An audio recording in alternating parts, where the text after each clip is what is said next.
খ্রিস্টপূর্ব ষষ্ঠ শতকে আমাদের দেশের চিকিৎসক সুশ্রুত তিনি লিখে গিয়েছিলেন, ডায়াবেটিস রোগীর প্রস্রাব খুব মিষ্টি হয়, আর এই রোগটা বেশি দেখা যায় মোটা আর ভোজন বিলাসী মানুষের মধ্যে।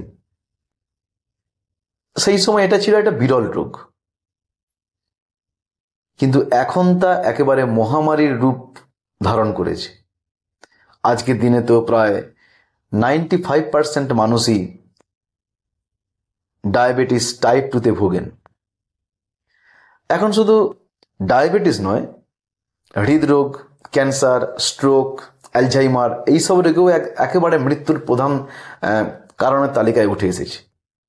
প্রশ্ন হলো, হঠাৎ এত রোগ কেন বাড়ছে? এর উত্তর পাওয়া কিন্তু সহজ বিষয় নয়। তবে অনেক গবেষক বলছেন চিনি মানে সুক্রোজ আর high fructose corn syrup HFCS হলো এই ডায়াবেটিস আর স্থূলতার মূল চালিকা শক্তি। আমরা যেমন বলি যে ধূমপান করলে ফুসফুসের ক্যান্সার হয়, যদিও সবাই যে ফুসফুসের ক্যান্সারে ভোগেন তা কিন্তু নয়। আবার সব ফুসফুসের ক্যান্সারই যে ধূমপানজনিত বিষয়টা তাও নয়। তবু ধূমপানকে ক্যান্সারের বড় কারণ হিসেবে ধরা হয়।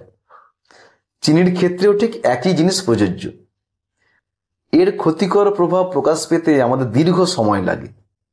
আজ চিনি খেলাম আর কালকেরই ডায়াবেটিস হবে, বিষয়টা এমন নয়। কিন্তু দীর্ঘ কয়েক বছর ধরে যদি আমরা চিনি খেয়ে যাই, এই চিনি খেতে খেতে শরীরের ভেতরে আমাদের একটা ক্ষয় হওয়া শুরু হয়। শিল্প বিপ্লবের পর থেকেই আমাদের চিনি খাওয়ার পরিমাণ আকাশ ছোঁয়া হয়েছে, আর ঠিক তখন থেকেই আমাদের মধ্যে ডায়াবেটিস রোগীর সংখ্যা বেড়েছে। তার আগে কিন্তু ডায়াবেটিস বা ফুসফুসের ক্যান্সার দুটোই ছিল বিরল রোগ। এখন প্রশ্ন হলো, এই চিনি বলতে ঠিক আমরা কি বুঝি? বিজ্ঞানীরা বলেন চিনি মানে আসলে এমন এক রাসায়নিক যৌগ যেটা কার্বন, হাইড্রোজেন আর অক্সিজেন দিয়ে তৈরি।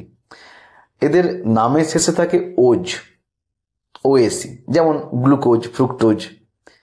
এগুলো জলে গুলে যায় আর মিষ্টি স্বাদ দেয়।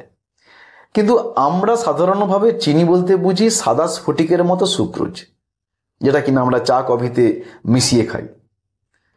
সুক্রোজ আসলে এক ধরনের ডাইস্যাকারাইড, মানে দুটো একক শর্করা দিয়ে তৈরি, গ্লুকোজ আর ফ্রুক্টোজ। এর মধ্যে মিষ্টি ভাবটা মূলত ফ্রুক্টোজ থেকেই আসে। সুক্রোজে গ্লুকোজ ও ফ্রুক্টোজ থাকে প্রায় 50-50।